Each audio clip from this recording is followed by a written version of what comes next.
KPBS On Demand is supported by Fleet Science Center's newest exhibit, Survival of the Slowest. See firsthand how nature's smallest, slowest, and weakest creatures can not only survive, but thrive in the wild. Open May 24th through September 1st. Learn more at fleetscience.org.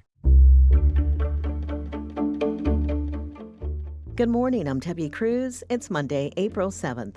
Tomorrow is Election Day for District 1 County Supervisor. More on that next, but first, the headlines.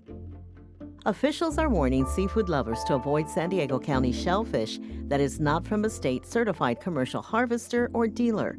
Dangerous levels of domoic acid have been detected in locally harvested mussels. The toxin is produced by harmful algal blooms. It can cause illness or death. Recently, SeaWorld San Diego has seen an increase of marine life poisoned by domoic acid. Tomorrow, the San Diego County Board of Supervisors will consider a proposal to expand its immigrant legal defense program to help more people. The program provides legal counsel for immigrants in danger of being deported. Right now, the program represents only those in detention. Supervisor Tara Lawson-Remer says she wants to direct the Office of the Public Defender to represent non-detained individuals. She also wants to implement a sliding scale fee structure. So if you have, the wealth and the resources to pay for an attorney, great. You can go ahead and pay for an attorney. But that our program is really targeted at those who don't have those resources, who can't afford an attorney. And we make sure that we're targeting our dollars to where the need is the most acute. The third change would be to reject cases that have no chance of prevailing. For example, people convicted of murder or drug trafficking. The City of San Diego gave its website that tracks infrastructure projects a makeover. Officials say it will make it easier for users to find details about projects in the city. There's a few new dashboards, one where users can search for all active capital improvement projects or CIPs. Another lets users look up CIPs located near a particular address. And the final one shows the city's street resurfacing information for the current fiscal year. There's currently 1,300 active projects. From KPBS, you're listening to San Diego News Now. Stay with me for more of the local news you need.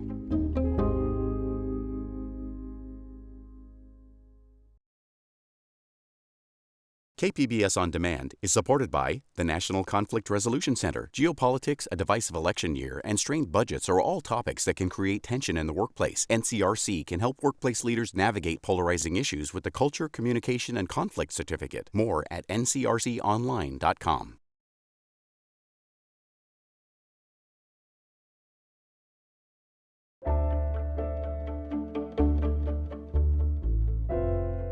Tomorrow is Election Day to fill the County Board of Supervisors District 1 seat. Reporter John Carroll has the details last-minute voters need to know. The District 1 seat became vacant when former Supervisor Nora Vargas decided not to serve a second term. Vote-by-mail ballots went out about a month ago. 29 ballot drop boxes throughout District 1 are available, as are 7 vote centers spread around the district. Tomorrow, 13 vote centers will be open from 7 a.m. until 8 p.m. If no one gets more than 50% of the vote, the top 2 vote getters will move on to the general election on July 1st. If you're unsure whether you live in District 1, just check out our voter hub at kpbs.org/voterhub. Generally, it spans an area from the ocean on the west, the Otay and San Miguel Mountains in the east, Barrio Logan to the north, down to the southern border. The winner will serve the remainder of the term, which ends in January of 2029. Though the race is officially nonpartisan, the outcome will determine whether the board is controlled by Republicans or Democrats. John Carroll, KPBS News.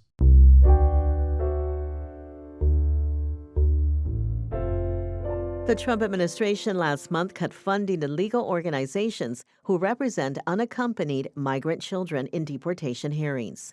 Reporter Gustavo Solis says the organizations are now suing to restore the funding. The Trump administration's cuts to legal aid for unaccompanied minors would have far-reaching impacts. We represent over 160 children below the age of 6 under this funding. Mickey Donovan-Calous is Director of Legal Services for the Immigrant Defenders Law Center. She says that without lawyers, those children would have to represent themselves in court. It's simply not possible for children that age to try to navigate the system alone. It makes a mockery of the idea of due process. Donovan Caluste says that these cuts could impact 26,000 children who are facing deportation nationwide. They include extremely vulnerable cases. We work with child victims of forced labor and sexual trafficking in their home countries. Legal aid organizations impacted by the cuts are now suing the Trump administration. A federal judge issued a temporary restraining order, requiring the government to restore funding while the lawsuit plays out. Donovan Caluste called it a legal victory, but as of Friday, the funding still had not been released. Gustavo Solis, KPBS News. The Trump administration cuts to health care programs have hit San Diego County. Reporter Thomas Fudge says $40 million in funding to San Diego has been revoked. The federal grants that had been rescinded were going to come from the Centers for Disease Control, and they were going to help pay for a $93 million health center under construction in Kearny Mesa. County Supervisor Tara Lawson-Remer says she thinks the Trump revocations will undermine the CDC and give the impression the government doesn't work. And this is money that had already been promised to us. Some of it we've already spent. Other of it we are planning on spending really around some of the most important disease control efforts that we're doing in San Diego County. California and more than 20 other states have sued to stop Donald Trump's healthcare funding cuts, and for now, it looks like they have. The California Attorney General's office says a Rhode Island judge has granted them a temporary restraining order, but Lawson-Remer points out Trump has been known for disregarding court orders. Thomas Fudge, KPBS News. For more than 100 years, it stood in downtown San Diego telling passersby the correct time of the day. But in 2018, the iconic Jessup's clock was put into storage. Here's reporter John Carroll again. He tells us about an effort to put the clock back into service in a new place. The year was 1907. Joseph Jessup had relocated his family from England to San Diego.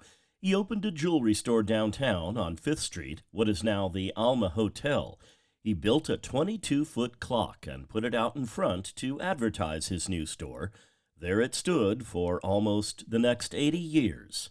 In 1985, Jessup's Jewelers and the clock moved to the then brand-new Horton Plaza.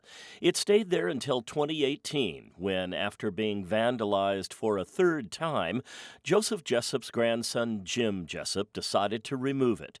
The clock was packed up and moved to the San Diego History Center. The History Center is the perfect location for it. Jim Jessup opened the case the top of the clock has been in exclusively for KPBS.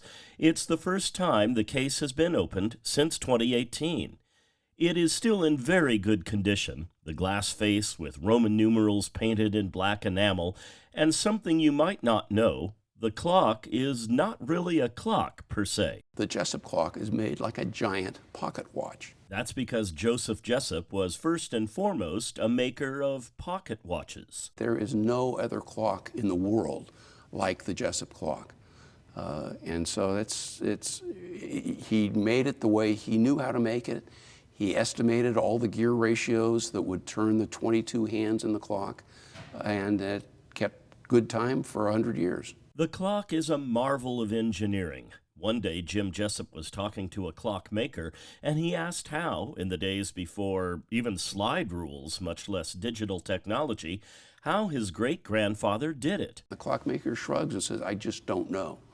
But it took some real magic for him to be able to put this whole clock together. In addition to San Diego, the clock showed the time for 12 other great cities of the world. Places like New York, London, Paris, Berlin, Mexico City, Calcutta. And when it came to Calcutta, the elder Jessup had to get creative. The introduction of daylight saving time years later meant a bit of extra magic was needed for the clock's movement. When you go to daylight savings time, we move 1 hour. Calcutta would move 1/2 hour. Ooh. So he built all of those ratios into the setting of the clocks on this, the hands on this dial, so that it would adjust half an hour for Calcutta. Many San Diegans will remember in the center of the clock are the words correct time. And Jessup says there's a funny story about that, which involves the Santa Fe Depot just a few blocks away. My great-uncle, Joe Jessup, was talking to a fellow that ran the train station several blocks from the store. Yeah. And he said, you know, when the train whistle blows, we set the clock. And the guy laughed and he said, well, you know, we come by the clock and set our train whistle. So it's, you know, there were two ways to tell time in downtown San Diego, and the Jessup clock was only one of them. So many stories, so much history. But now Jim Jessup has his sights set on the clock's future. The family, in coordination with the History Center, is in the process of raising money to restore the clock and to bring it to a final, fitting place. They need $2 million to do that and to place it in what will be a redesigned History Center gallery. Then they need $2 million more to endow the clock. So that it will be taken care of forever. So when San Diegans come to see the clock, they will be seeing something that is just like it was on the streets of San Diego, and they'll be able to see it forevermore. Jessup says they want all that to happen by 2028, a time when the clock will begin its final chapter, when all of us can enjoy it for time immemorial. John Carroll, KPBS News. If you'd like to contribute to the Clock Fund, go to SanDiegoHistoryCenter.org. Click on Support, and there you'll see the Jessup Clock Foundation. That's it for the podcast today. As always, you can find more San Diego news online at kpbs.org. For your next listen, check out the KPBS Midday Edition podcast this afternoon. They're talking about the impact of tariffs on San Diego and how local libraries and museums could be impacted by federal cuts. I'm Debbie Cruz. Thanks for listening and have a great Monday.